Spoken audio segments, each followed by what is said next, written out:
La première édition du tournoi Ibaku Nolo, initié par le sieur Nayo Yao Bertin Gestion, dans le canton d'Ouma, afin de prôner la paix, la cohésion sociale et le vivre ensemble entre les filles et fils du dit canton, était à l'étape des quarts de finale ce 21 août 2022. La seconde rencontre du quart de finale après le match remporté par l'équipe d'Adam Kopé le mercredi dernier sur le terrain de Mama Danida a été donnée par les officiels du match en présence du maire de la commune Amou 1 Kossi Weledi, du promoteur du tournoi Nayo Yao Bertin Gestion, du représentant du Difutpa, des cadres du canton de Ouma, la grande famille Nayo Damlamé et des amis du ballon rond de la préfecture de Lamou. Cette application sportive a opposé l'équipe des Imé à l'équipe d'Agaï. Les protagonistes qui ont fait un jeu qui est d'une autre technique moyenne. Il est bien vrai que par moment, il y a eu des échauffourées de part et d'autre, mais finalement, les gens essaient de... Surtout l'équipe d'Agaï m'a un peu émerveillé. Et puis, disons de façon globale que le match a été satisfaisant.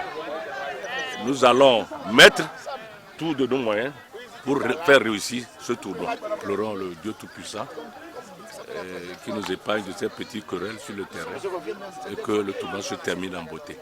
Avant le début effectif de la rencontre, les deux équipes ont reçu des conseils du maire et du staff technique du tournoi. Un tournoi, c'est pas facile. Vous venez même de faire une petite expérience là-dessus. C'est pas facile.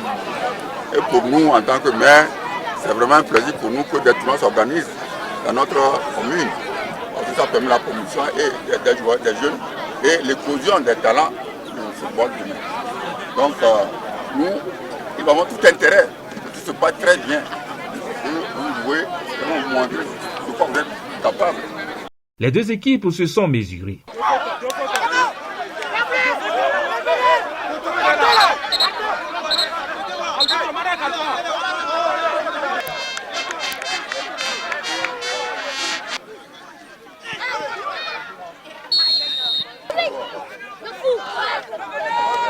On a assisté à un match très riche en rebondissements qui s'est soldé par la victoire de l'équipe d'Agaï qui a su multiplier ses offensives qui lui ont permis de prendre le dessus sur l'équipe des Imé par un score de 1-0. Agaï FC se qualifie ainsi pour la demi-finale. C'était dans une euphorie de joie pour les supporters de l'équipe d'Agaï.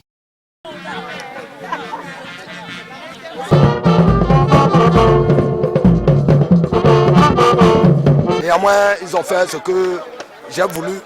Le score est là, je suis très fier de mes enfants et nous allons continuer dans ce sens. Première période là, on avait raté des aubaines.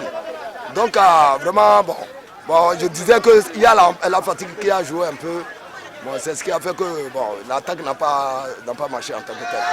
On va mettre le paquet, comme on l'a fait aujourd'hui, c'est ce qu'on va faire pour le prochain match. C'est ce qu'on peut faire. Le coach des Imé regrette la non-application de ces consignes par ses poussins et se prononce sur l'édition à venir. Je vois que mes joueurs n'ont pas pu respecter vraiment mes consignes dont j'ai donné. C'est ça qui a fait qu'ils ont perdu le match. Dans le match, c'est comme ça. Il y a le perdant, il y a le gagnant. Donc ça a été toujours comme ça et on prend ça sportivement. Je les encourage à mieux évoluer et jouer uniquement que de la balle. Le fair play règne.